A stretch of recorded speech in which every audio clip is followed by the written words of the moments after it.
Pagkapanalo ni Fiang hindi matanggap ng iilan. Bagamat marami ang natutuwa sa pagkamit ni Fiang ng titulong big winner ay marami naman ang pumalag rito. Hindi nakaligtas si Fiang sa mga bashers.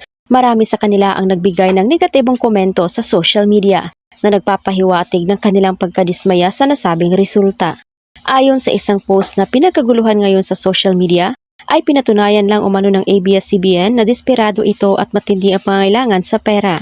Dahil itinapat raw nila si Fiang na isang influencer at maraming bulag na tagahanga sa mga kasamang ordinaryong housemates. Sa madaling salita, unfair umano ang naging pagtrato ng management sa mga housemates. Hindi raw deserve ni Fiang maging big winner dahil bago pa ito pumasok sa bahay ni Kuya, ay may solid fan base na ito sa labas. Kaya hindi sila naniniwala sa pagkabigla ni Fiang nang hirangin itong big winner. Narito ang kanilang mga sinabi.